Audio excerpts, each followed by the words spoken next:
지난 4월 발생한 속초 고성 산불에 대한 정부 지원과 복구가 거의 마무리되면서 한전과의 피해 보상이 본격화될 전망입니다. 일본 경제보복에 맞서 일본 여행 거부 운동이 확산되는 가운데 양양공항과 동해안을 이용해 일본으로 가는 승객이 크게 줄어들고 있습니다. 동해안에 발효됐던 폭염경보는 오후 6시를 기해 해제됐고 내일 오후부터 동풍이 유입되면서 더위가 한풀 꺾이겠습니다. 강릉과 태백 등 도내에서 역사와 문화유산을 활용해 쇠퇴한 지역을 활성화시키는 다양한 도시재생 사업이 진행되고 있습니다. 시청자 여러분 안녕하십니까? 뉴스데스크 강원입니다. 전신주 개폐기에서 시작된 속초 고성 산불에 대한 정부의 지원과 복구는 거의 마무리됐습니다. 이제 남은 건 산불의 당사자인 한전과의 보상 문제인데 협상이 순조롭게 진행될지 걱정입니다. 김영호 기자가 보도합니다. 이달 초 강원도 산불 피해 복구를 위한 정부 추경이 통과되면서 정부의 이재민 지원은 거의 마무리 단계에 접어들었습니다.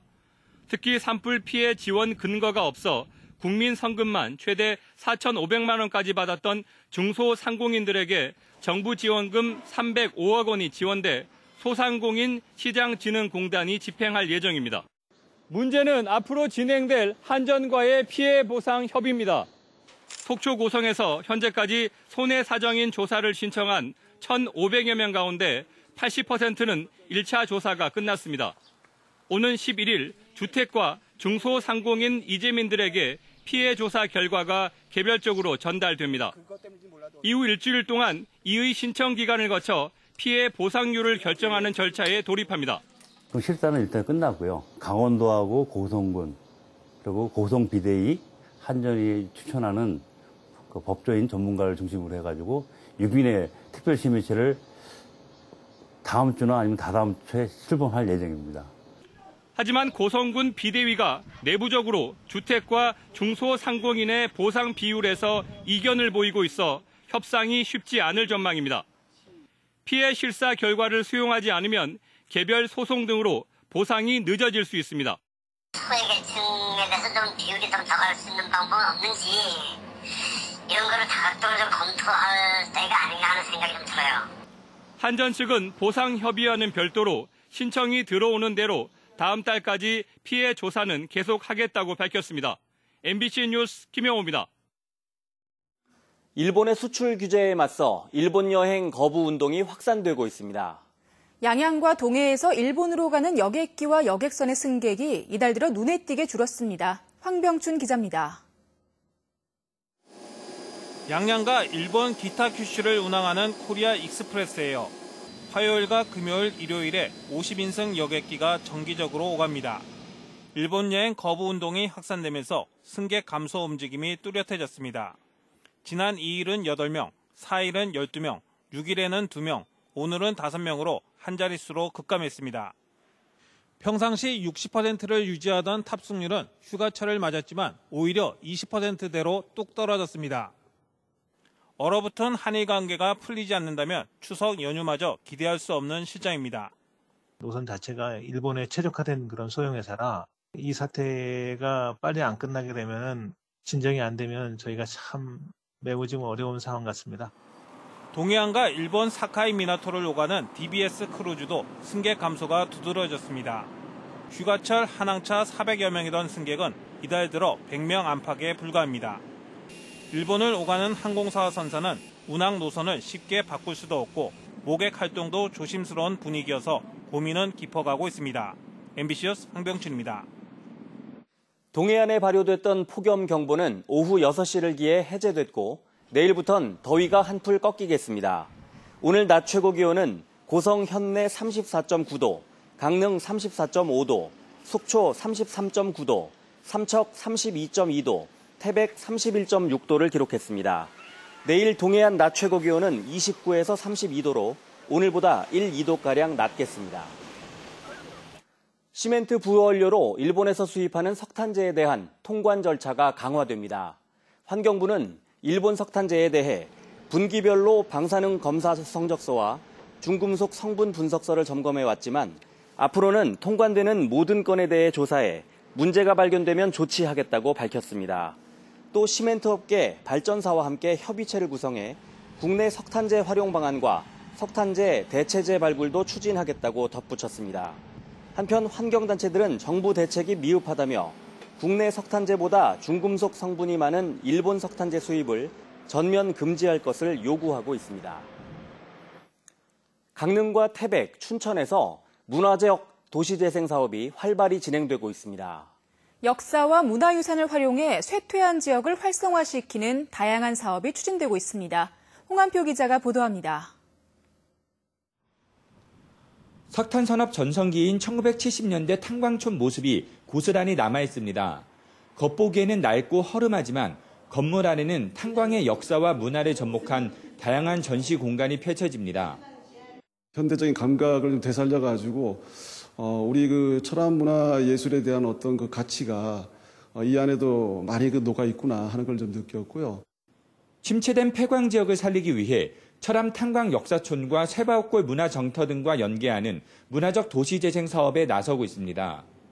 지역 주민들과 더불어 가지고서 문화와 예술을 한 번 더 더딥히는 그런 걸 통해서 주민들의 삶의 질을 조금 더 높여나가는 그런.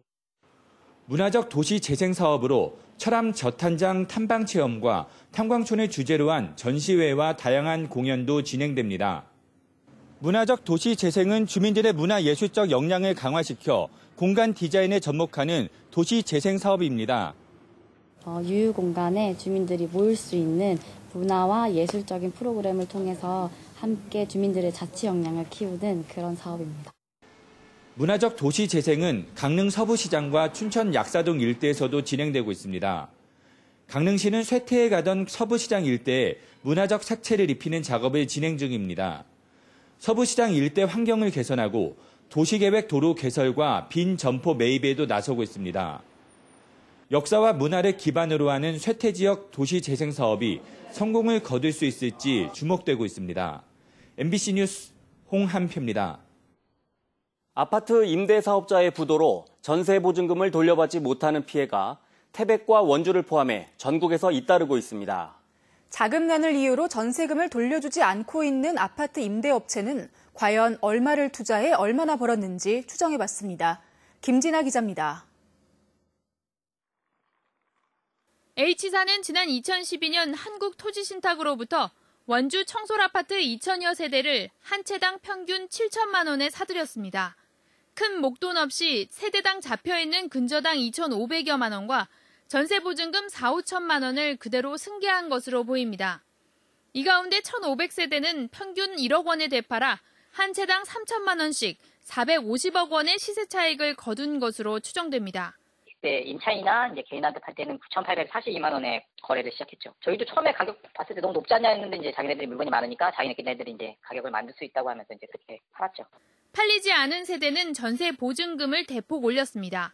현재 평균 전세금은 8천만 원 선, 매입할 때보다 4천만 원이 올라 남아있는 전세계약자 약 400세대만 계산해도 단순 수익만 160억 원으로 추정됩니다.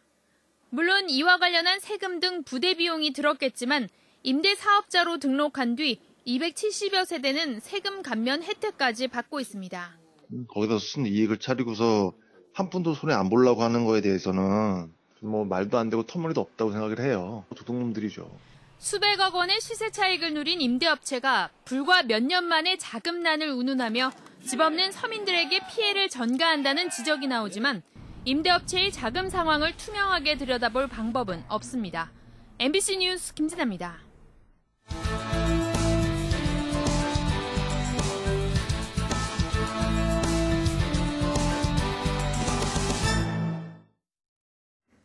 속초시가 추진하고 있는 영랑호 생태탐방로 조성 사업에 환경단체가 반발하고 나섰습니다.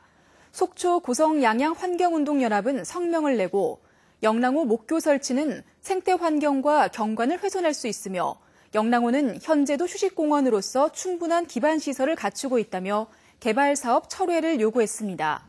속초시는 산불 피해를 본 영랑호 치유를 위해 40억 원을 들여 범바위 주변 생태 탐방로와 보광사 주변 60m 목교, 전망데크 등을 설치하는 기본계획 용역에 지난 6월 착수했습니다.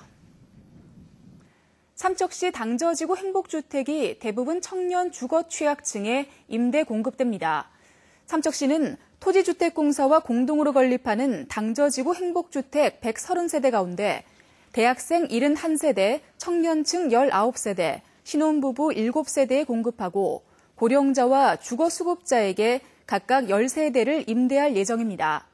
삼척시와 토지주택공사는 162억 원을 들여 당저동 대학로 인근의 전용 면적 60제곱미터 이하 공공임대주택 130세대를 2021년까지 건립합니다. 과잉 생산과 소비 부진 등으로 가격이 급락한 도내 고랭지 무 8,400톤이 산지에서 폐기됩니다.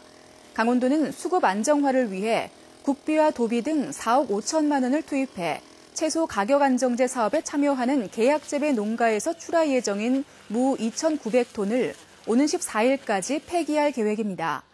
또 국비와 지방비 등 8억 5천만 원을 지원해 무 5,500톤을 추가 폐기할 계획입니다. 강릉시 주문진항 수산물 산지 거점 유통센터 건립 사업이 내년 3월까지 시행됩니다. 강원도 환동의 본부는 국비 24억 원, 시비 12억 6천만 원, 자부담 18억 원 등 모두 60억 원을 들여 내년 3월까지 주문진읍에 수산물 산지 거점 유통센터를 건립할 계획입니다. 이번 사업은 산지에서 수산물의 매입과 전처리 가공 등으로 부가가치를 높인 뒤 공급하는 유통시설을 짓는 겁니다. 뉴스를 마칩니다. 고맙습니다.